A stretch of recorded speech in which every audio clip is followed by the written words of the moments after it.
நான் broadcast multi ஆக்சிஸ்க்கு ஒரு உதாரணம் தான் இந்த ஃப்ரேம் ரிலே. ஃப்ரேம் ரிலேவை ஏன் எடுத்துட்டு இருக்கிற ஏடிஎம்மும் அதே தான், அதே மாதிரி தான் நான் ப்ராட்காஸ்ட் தான். எக்ஸ்ட்ரா 25வும் நான் ப்ராட்காஸ்ட் தான். அதனால ஏன் நான் ஃப்ரேம் ரிலேவே பிடிச்சிட்டு இருக்கிறேன்? அதுக்கு காரணம் என்னன்னா, ஃப்ரேம் ரிலே தான் வந்து இது மூணுத்துல லேட்டஸ்ட். மீதி ரெண்டும் இன்னும் பழமையானது. ஃப்ரேம் ரிலே கூட எப்படியோ எங்கேயாவது ஒரு முறை பார்க்கறதுக்கு வாய்ப்பு இருக்குன்னு சும்மா, அது கூட வந்து கஷ்டம்தான். எக்ஸ்ட்ரா 25 ஏடிஎம்மும் வாய்ப்பே கிடையாது. அதனால தான் அட்லீஸ்ட் ஃப்ரேம் ரிலே வச்சோ எங்கேயாவது பார்த்தா ஒரு வேலை ஓ இதுதானா அது, அதுக்காக சொல்றேன். அதுக்காக ஃப்ரேம் ரிலேவை உதாரணத்துக்கு எடுத்துக்கிறேன். நான் இந்த ஏடிஎம்லேயும் ஒர்க் பண்ணியிருக்கிறேன், ஃப்ரேம் ரிலேலையும் ஒர்க் பண்ணியிருக்கிறேன். எக்ஸ்ட்ரா 25 நான் பார்த்தது கிடையாது, அது ரொம்ப பழசு. ஸோ ஃப்ரேம் ரிலேல நான் வந்து ஒரு காலத்தில் ரொம்ப நல்லா டீச் பண்ணுவேன். அப்போ தான் அது கொஞ்சமாக அப்படி முடிகிற நேரத்தில் எல்லாரும் ரொம்ப கஷ்டம்னு நினச்சிட்டு இருந்தாங்க அந்த டெக்னாலஜி. நான் அதை வந்து மாஸ்டர் பண்ணி அதை நல்லா டீச் பண்ணிட்டு இருக்கிற காலத்தில் எம்பிஎல்எஸ் வந்துச்சு. எம்பிஎல்எஸ் வந்தோடனே எல்லா ஃப்ரேம் ரிலே விட்டு, ஐயோ ஃப்ரேம் ரிலே ரொம்ப கஷ்டம்ப்பா, ரொம்ப காஸ்ட்லிப்பா அப்படின்னு எல்லாம் எம்பிஎல்எஸ்க்கு மாறிட்டாங்க. எம்பிஎல்எஸ் மாறின பின்னாடியும் நான் ஃப்ரேம் ரிலே டீச் பண்ணுறதை பார்த்து அப்படியே வாய பொழுதுன்னு பார்ப்பான், அடடா ஃப்ரேம் ரிலேக்கு ஒரு ட்ரெயினர் இருக்கிறானா அப்படின்னு. ஸோ அதுக்கு ரொம்ப கம்மி தான் ட்ரெயினருங்க. ஆனால் என்ன பண்ணுறது, அது இப்போ பிரயோஜனமும் இல்லை, இப்போ அது யாரும் வச்சிடல. சரி, இப்போ அந்த ஃப்ரேம் ரிலே வச்சு தான் நம்ம சில லேப்ஸை பார்க்க போகிறோம். அதுக்கு முன்னால் ஒரு முறை குயிக்காக வந்து நான் வந்து சின்ன விஷயங்கள், சில விஷயங்கள் சொல்ல வேண்டியது இருக்குது. இதுக்கு முன்னால் பார்த்தது கிளாஸில், போன கிளாஸில் என்னென்னா வந்து இந்த ஃப்ரேம் ரிலே வந்து ஒரு costly van service, white area network service. அது வந்து வச்சிருக்கிறவங்க வந்து பெரிய பணக்கார கம்பெனியாக தான் இருக்கும், ஃப்ரேம் ரிலே வச்சிருக்கிறவங்க. அப்படி வச்சிருக்கும் போது ஃப்ரேம் ரிலே இப்போ இந்த ஸ்க்ரீனுக்கு முன்னால் நான் சில இதெல்லாம் எக்ஸ்பிளைன் பண்ணிவிட்டு அப்புறம் இங்கே வரேன். இதை எக்ஸ்பிளைன் பண்ணிவிட்டு திருப்பி நான் பேக் போகிறேன், இதை எக்ஸ்பிளைன் பண்ணுறேன். ஃப்ரேம் ரிலே நான் சொன்ன மாதிரி பணக்காரங்க தான் வச்சுருப்பாங்க. காரணம் என்னென்னா ரொம்ப காஸ்ட்லி. உலகத்தில் ஒரு முனையிலேருந்து இன்னொரு முனைக்கு நீங்கள் வந்து கம்யூனிகேட் பண்ண போகிறீங்க. இந்தியாவில் ஒரு ஆஃபீஸு, அமெரிக்காவில் ஒரு ஆஃபீஸு, பாப்பா கினி ஒரு ஆஃபீஸு, அப்படி இருக்கும்போது உங்களுக்கு வந்து ஃப்ரேம் ரிலே தான் அந்த காலத்தில் ஆப்ஷன். அப்போ இந்த மூணுத்துல ஏதாவது ஒரு டிசைனை தான் வச்சுருப்பாங்க. பெரும்பாலும் இதை தான் வச்சுருப்பாங்க. இதுக்கு பேர் வந்து ஸ்டார் டோபாலஜி இல்லை ஹப் அண்ட் ஸ்போக் டோபாலஜின்னு சொல்லுவோம். இது வந்து இந்த இந்த ரெண்டாவதுக்கும் இந்த ஒன்றாவதுக்கும் நடுவில் ஒரு கலப்பு. இது பாருங்க, இது ஃபுல் மெஷ். ஃபுல் மெஷ்னா என்ன, எல்லா ரவுட்டரும் மற்ற எல்லா ரவுட்டரோடையும் கனெக்ட் ஆகிருக்குது ஃபிசிக்கலாகவே.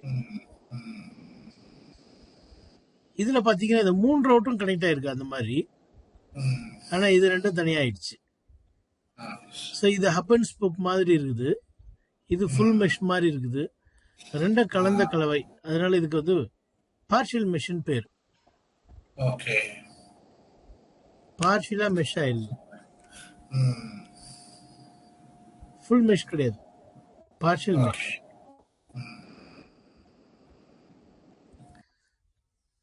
இதில் எது ரொம்ப காஸ்ட்லினா ஃபுல் மெஷ் தான் ரொம்ப காஸ்ட்லி. ஏன்னா பாருங்க, இங்கேயும் 4 ரவுட்டர் தான் இருக்குது, இங்கே 4 ரவுட்டர் தான் இருக்கு. ஆனால் எத்தனை கனெக்ஷன்ஸ் பார்த்தீங்கன்னா இங்கே 3 தான். 1 2 3 தான். இங்கே 1 2 3 4 5 6 கனெக்ஷன். அதாவது 6 ஃப்ரேம் ரிலே டனல்ஸ். ரொம்ப காஸ்ட்லி, டபுள் செலவு இதுக்கு. இதை கம்பேர் பண்ணும்போது இதுக்கு டபுள் செலவு. அதனால் இதை வந்து பெரும்பாலும் யாரும் இந்த அளவுக்கு ஃபுல் மெஷ்ஷுக்கு யாரும் போக மாட்டாங்க, ரொம்ப காஸ்ட்லியாக இருக்கிறதுனால போக மாட்டாங்க. இதுதான் பண்ணுவாங்க. அப்போ இதில் என்ன பிரச்சனை, இந்த ஆஃபீஸும் இந்த ஆஃபீஸும் பேசிக்கணும்னா ஹெட் ஆஃபீஸ்க்கு வந்து தான் போகணும். அப்போ இங்கே என்ன ஆகுதுன்னா டபுள் ஆயிடுது டிராஃபிக். டபுள் இல்லை, இப்போ இன்னொரு ஒரு சைட் இருக்குது, ட்ரிபிள் ஆயிடுது. இது ரொம்ப பிஸி ஆயிடும்.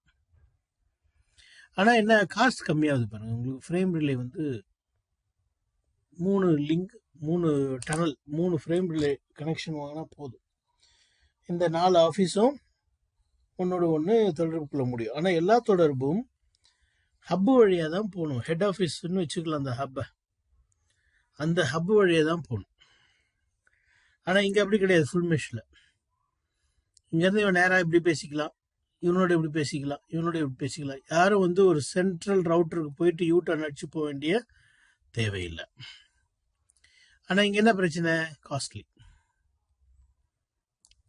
ஒவ்வொரு ஃப்ரேம் ரிலேக்கும் பல லட்சம் ரூபாய் செலவு பண்ணணும். புரிஞ்சுதுங்களா?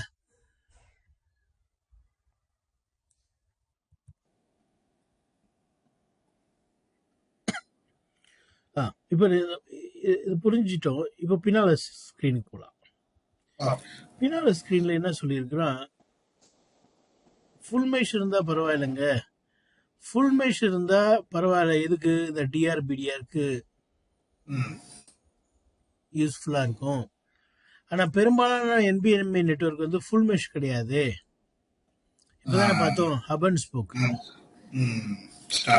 அப்போ அது வந்து ஒரு தேவையில்லாத ஒரு விஷயம் அப்படிங்கிறாங்க. என்னது அது தேவையில்லாம? ஏன் டிஆர்பிடிஆர் தேவையில்லாத ஒரு விஷயம்? பார்க்கலாம். இப்போ ஒருவேளை இது டிஆரா மாறிடுதுன்னு வச்சுக்கலாமே. ஏன் இது டிஆர் ஆகுதுன்னா, இங்கே வந்து 5.5.5.5 இருக்குன்னு வச்சுக்கலாம் ரவுட்டர் ஐடி. இது 4.4.4.4 இருக்குது. இது 1.1.1.1 இருக்குது. இது 2.2.2.2 இருக்கு. அப்போ இது என்ன சொல்லும்? நான் தான் டிஆர்னு சொல்லும். ஏன்னா ப்ரையாரிட்டி நீங்க செட் பண்ணல, எல்லாத்துக்கும் சேம் ப்ரையாரிட்டி ஒன்று இருக்கணும். அப்போ அதுவாகவே டிஆர்னு எடுத்துக்கும். சரி, இது டிஆராகவே இருக்கட்டும். இதில் என்ன பிரச்சனை? இப்போ இந்த டிஆர் இது பிடிஆர் ஆகிடுதுன்னு வச்சுக்கலாம். இப்போ இங்கே ஏதாவது ஒரு மாற்றம் வந்துச்சுன்னு வச்சுங்களேன், அது என்ன பண்ணும்? டிஆருக்கு அப்டேட் எப்படி அனுப்புனா, இங்கே அனுப்பி இவன் வாங்க மாட்டான். இவன் சும்மா இதை இப்படி இப்படி எடுத்து இப்படி கொடுப்பான் டிஆருக்கு. ஏன் அப்படி எடுத்து கொடுக்குறான்? ஏன் அப்படி எடுத்து கொடுக்குறான்? ஏன்னா இவனுக்கு அந்த மல்டி காஸ்ட் டாக்ஸ், மல்டி மல்டி மல்டி இல்லை மல்டி காஸ்ட் அட்ரஸ் 224.0.0.6க்கு இவனுக்கு உரிமை கிடையாது. அப்போ இவன் வாங்க மாட்டான். அது இப்படி இங்கே இங்கே வரும். அதுக்கப்புறம் இவர் என்ன பண்ணுவாரு? 5 வச்சு இவனுக்கு கொடுப்பாரு. அப்போ டபுள் பேண்ட்வித் ஆகுது. சரிங்களா? இப்போ இதெல்லாம் ஒரு குழப்பம். இன்னொரு ஒரு பிரச்சனை என்னன்னா, இது டிஆரா இருந்து இது பிடிஆரா இருந்தா ஒரு பிரயோஜனமும் கிடையாது. எப்படி? இப்போ இது டவுன் ஆயிடுச்சுன்னு வச்சுக்கோங்களேன், இது எல்லாமே பிரேக் ஆயிரும். இது டிஆரா இருந்தா என்ன பிரயோஜனம்? இது பிடிஆரா இருந்தா என்ன பிரயோஜனம்? ஏதாவது பிரயோஜனம் இருக்குதா? இப்போ இதுதான் ஹப்பு தான் வந்து மத்தியஸ்தர் பண்றாரு. ஹப்பு தான் வந்து பாயிண்ட் ரெஃபரன்ஸ் எல்லாருக்கும் போகணும்னா நடுவில் இங்க வந்துதான் ஆகணும். அவனே போயிட்டானா இந்த விபிஎன் இருக்குமா? இருக்காது. இந்த விபிஎன் ஃப்ரேம் ரிலே.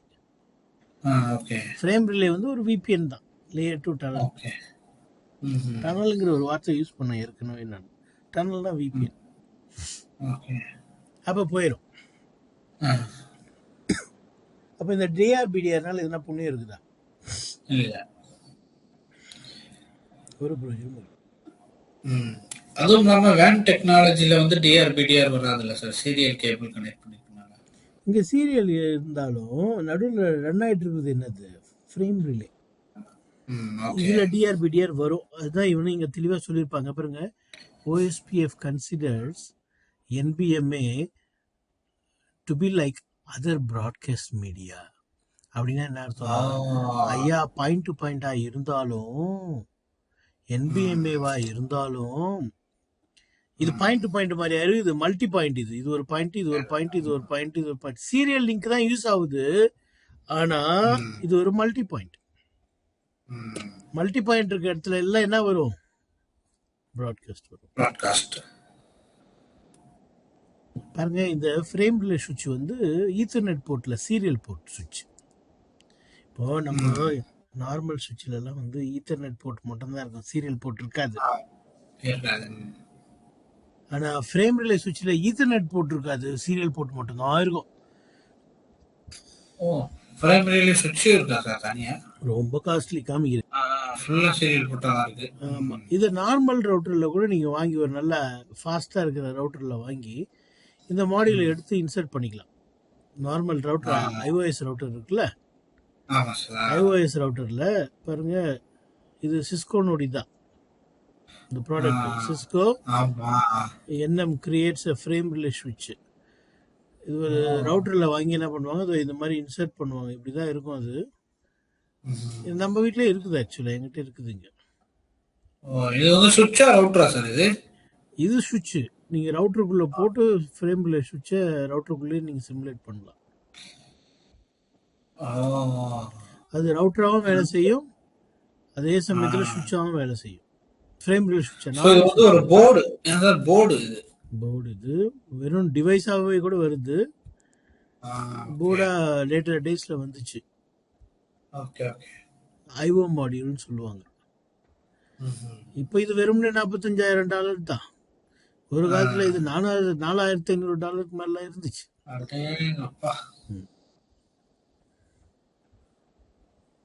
இப்ப எவனும் வாங்க மாட்டேங்கிறான், மதிக்க மாட்டேங்கிறான், யாரும் ஃப்ரேம்ல யூஸ் பண்ண மாட்டேங்கிறான். அதனால $45 வருது. என் வீட்டுல குப்பை தொட்டியில போட்டு வச்சிருக்கிறேன் நான்.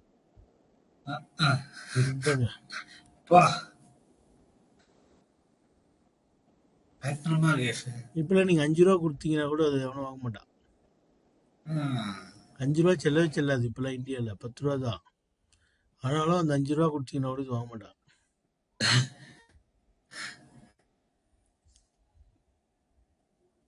See, Cisco 2500 multi-port router frame relay switch. Router multi-port router frame relay switch. $80 தான். $6,000 தான் இது மொத்தமே. இந்திய மதிப்புக்கு $6,000 கிடைக்குது இப்போ. ஏன் அப்படி கிடைக்குதுன்னா, யாரும் இதை வாங்குறதுக்கு ஆள் இல்லை, தேவையும் இல்லை. சும்மா ஒரு ட்ரைனிங் சென்டர்ல ஃப்ரேம் ரிலேன்னு பந்தா காமிச்சுன்னு இருக்கலாம். ஆனால் அது எதுக்கு பிரயோஜனம்? அவன் போய் ஒன்றும் பண்ண போகிறது அதை வச்சு. அதை போய் அவன் வாழ்க்கையில் யூஸ் பண்ண முடியுமா? பண்ண முடியாது. நீங்கள் வேணால் லேபு பண்ணிக்கிட்டு டைம் வேஸ்ட் பண்ணிக்கிட்டு இருக்கலாம். அது டைம் வேஸ்ட். பத்தியா ஃப்ரேம் ரிலே இருக்காது, பத்தியா பிங்காவது, பத்தியா அப்படின்னு காமிச்சுன்னு இருக்கலாம். ஆனால் அதனால யாருக்கும் லாபம் இல்லை. சரி, அப்போது இது ஒரு இஷ்யூ இருக்குது. இது வந்து தேவையில்லாத டிஆர்பிடிஆர். இப்போ இந்த டிஆர்பிடிஆர் இருக்கிறதுனால நீங்கள் ஃபுல் மெஷ் போட வேண்டியது வருது. ஃபுல் மெஷ் போட்டால் ரொம்ப காஸ்ட்லி ஆகிடுது. அப்போ இதுக்கெல்லாம் ஒரு பதில் வேணும் நமக்கு. அந்த பதில் என்னன்னா,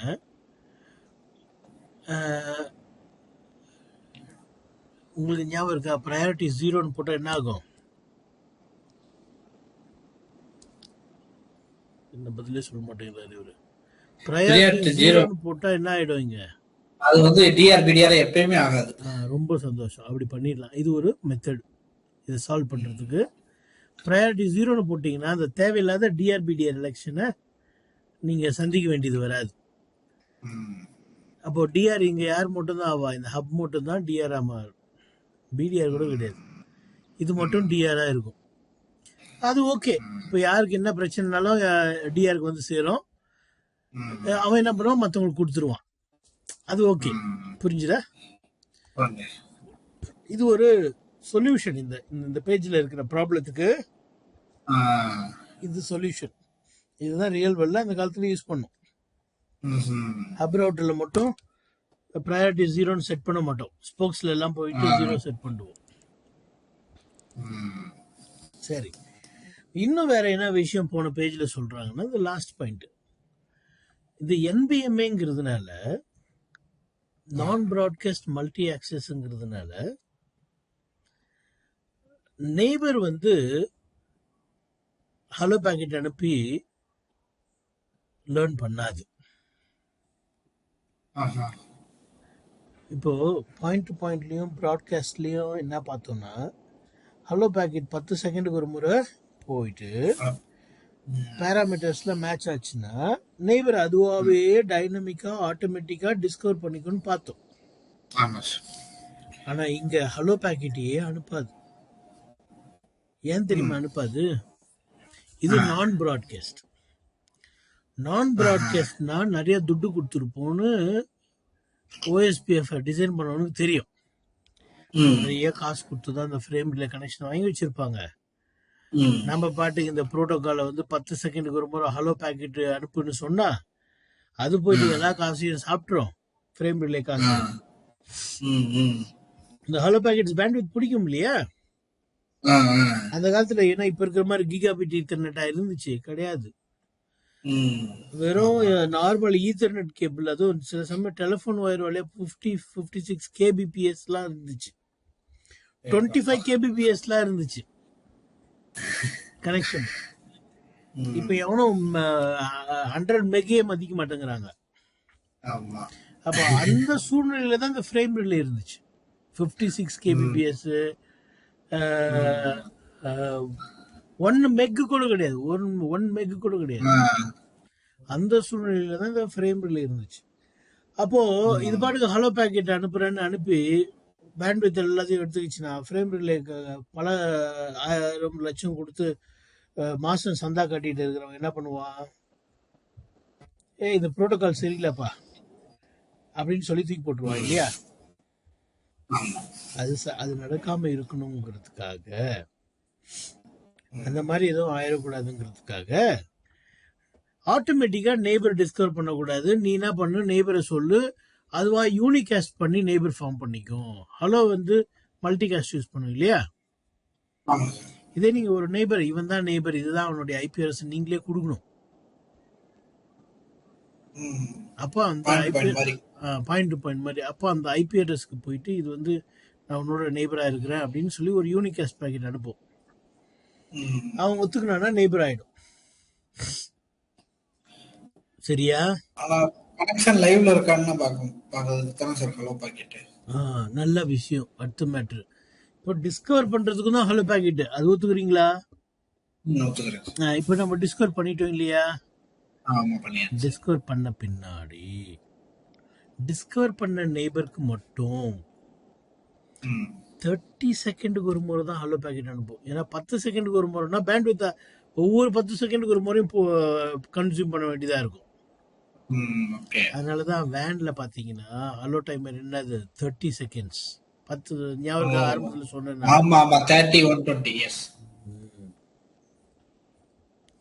அப்போ இப்போ வந்து உங்களுக்கு பேண்ட்வித் கொஞ்சம் குறைச்சலா பிடிக்கும். அப்படியே 2 மடங்கு குறைச்சிட்டீங்க இல்லையா? 3 முறை அனுப்ப வேண்டிய நேரத்துல ஒரு முறை தான் அனுப்ப போறீங்க. ஸோ இதெல்லாம் வந்து நெய்பர் ஆன பின்னாடி அனுப்பும். நெய்பர் ஆகிறதுக்கு நீங்க தான் சொல்லணும் யார் நெய்பர்னு. அதான் அந்த லாஸ்ட் பாயிண்ட்ல சொல்லியிருக்கிறோம். OSPF neighbors are not automatically discovered by router. Discovery எல்லாம் கிடையாது, நீங்க தான் மேனுவலா சொல்லணும். அதுக்கப்புறம் அவங்ககிட்ட இவன் போய் பேசி நெய்பர் ஃபார்ம் பண்ணதும் இல்லாம, நெய்பர் ஃபார்ம் பண்ண பின்னாடி 30 செகண்டுக்கு ஒரு முறை ஹலோ பாக்கெட் அனுப்பி அந்த நெய்பரை மெயின்டைன் பண்ணும். ஒருவேளை அவன் நெய்பர் வந்து ஹலோ பாக்கெட்டை அனுப்பலைன்னா, ஒருவேளை அனுப்பிட்டான், ஆனா வந்து நான் தான் சொன்னேன் அந்த காலத்துல வந்து KBPS தான் வச்சிருந்தாங்க, MB கூட கிடையாது. அப்போ ஏதாவது ஒரு ஹலோ மிஸ் ஆகிறதுக்கு வாய்ப்பு இருக்குது. அதனாலதான் 120 செகண்டுக்கு அப்புறம் முடிவு பண்ணா போதும். நீ பாட்டுக்கு ஹலோ வரலன்னுட்டு நெய்பரை தூக்கி விட்ட அடுத்த செகண்டே ஹலோ வந்துச்சுன்னா திருப்பி நெய்பர் ஃபார்ம் பண்ண வேண்டியது இருக்கும். அது பெரிய CPU தொந்தரவா இருக்கும். ஏன்னா எல்லா ரூட்டையும் தூக்கி போட்டு திருப்பி அதை எல்லா ரூட்டையும் லேர்ன் பண்ணி LSDPல அதுக்கப்புறம் ஷார்டஸ்ட் பார்த்து இதெல்லாம் வந்து ரொம்ப கஷ்டம். CPU ஜாஸ்தி ஆகுது. அந்த காலத்துல ரவுட்டர் கூட ஸ்லோ தான், இன்னைக்கு இருக்கிற மாதிரி அட்வான்ஸா கூட கிடையாது. ரவுட்டரும் ஸ்லோ, நெட்வொர்க்கும் ஸ்லோ. ஸோ 120 செகண்ட் காரணம் அதுதான். பொறுமையா முடிவு பண்ண இல்லைன்றத திடுதிப்புன்னு முடிவு பண்ணாத, பொறுமையா முடிவு பண்ணு.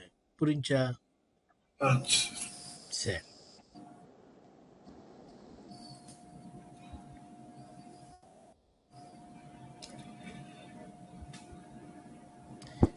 இதுதான் அந்த 5 டைப் நான் சொன்னது. இதுல முதல் 2 வந்து நான் சொன்ன எல்லா வெண்டரும் வச்சிருப்போம். RFC 2328 படி இது 2. நான் RFCனா ரொம்ப பெரிய ஆராய்ச்சிலாம் பண்ணாதீங்கன்னு சொன்னேன். அது வந்து ஒரு டாக்குமெண்ட் ரெஃபரன்ஸ், அது ஒரு ஃபோரம். அந்த ஃபோரம்ல வந்து ஒன்றுத்துக்கு ஒரு நம்பர் கொடுத்து வச்சிருப்பான். ஸ்பேனிங் ட்ரீனா ஒரு நம்பரு, பிரைவேட் ஐபி அட்ரஸ்னா ஒரு நம்பரு, ஃப்ரேம் ரிலேனா ஒரு நம்பரு, என்பிஎம்ஏல நான் broadcast multi point to multi பாயிண்ட்னா அதுக்கு வந்து நம்பர் இது 2328. அது ஒரு ஃபைல் நேம் மாதிரி.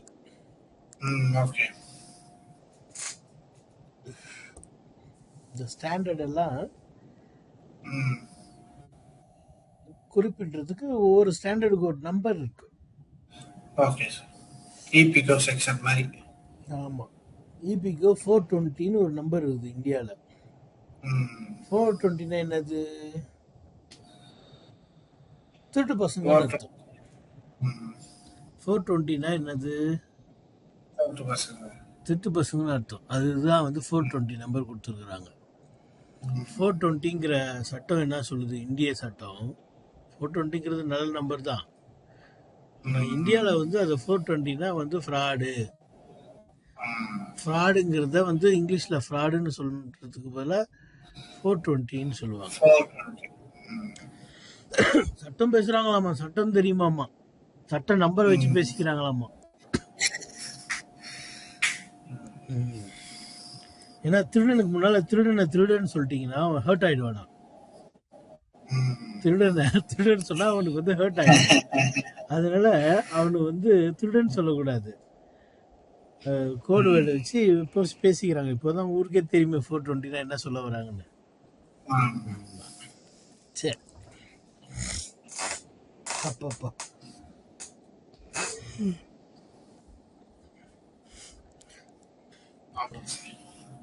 இந்த 2ம் வந்து எல்லா வெண்டர்லயும் இருக்குது. இது 3ம் வந்து சிஸ்கோல கட்டாயம் இருக்குது. சிஸ்கோவை பார்த்து வளர்ந்த சில கம்பெனி ஹுவாவி, ZTEலாம் கூட இந்த 3ஐயும் சப்போர்ட் பண்றாங்க.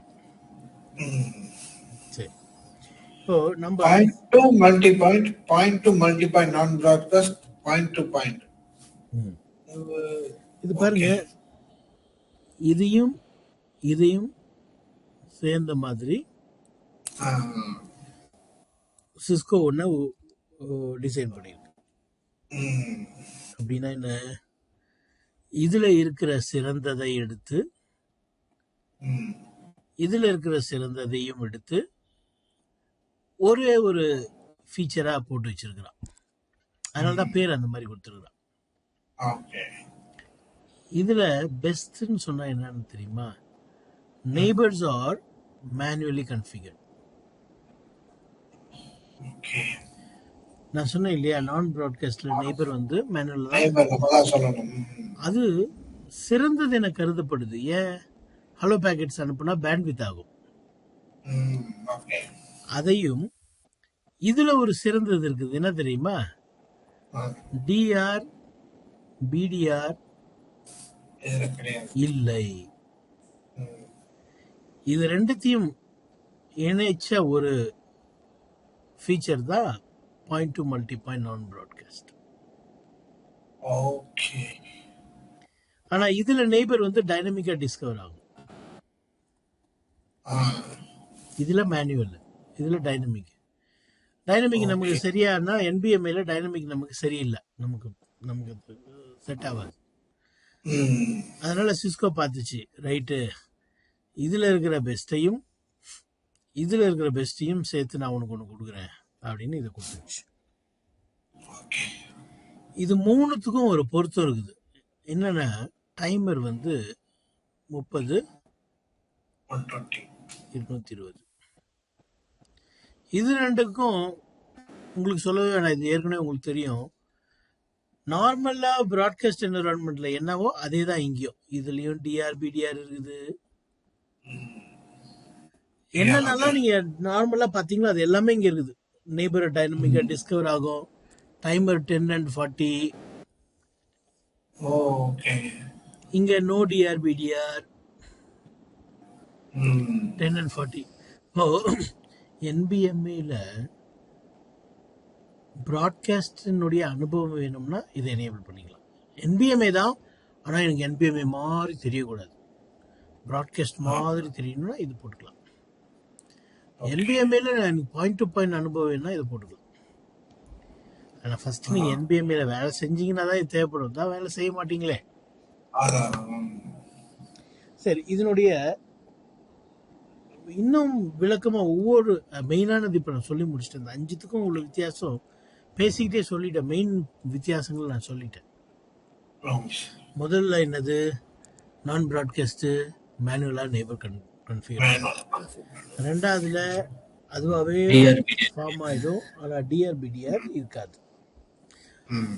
முதல்ல டிஆர் இருக்கும், அது நமக்கு ஒரு தலைவலி, ப்ரையாரிட்டி 0 செட் பண்ணிருக்கும். அந்த தலைவலி இல்லாம ஒரு ஒரு ஃபீச்சர் தான் வந்து சிஸ்கோ உருவாக்குன 3வது ஃபீச்சர், பாயிண்ட் டு மல்டிப்ளை நான் ப்ராட்காஸ்ட். அதை எனேபிள் பண்ணீங்கன்னா உங்களுக்கு நெய்பரும் மேனுவலாக தான் கன்ஃபிகர் பண்ணணும், டிஆர் வராது. இது 3த்துக்குமே டைமர் வந்து 30, 120. மீதி 2க்கும் டைமர் 10, 40. அப்புறம் ப்ராட்காஸ்ட்னா டிஆர் வரும். ப்ராட்காஸ்ட்னா 2 மல்டிகாஸ்ட் யூஸ் ஆகும், 224.005ம் 224.006 யூஸ் ஆகும். ஆனால் என்பிஎம்ஏவா இருந்தும் இதெல்லாம் யூஸ் ஆகுது. அதுதான் இங்க வித்தியாசம். சரியா? ஸோ அப்போ இதை இன்னும் விளக்கமா நம்ம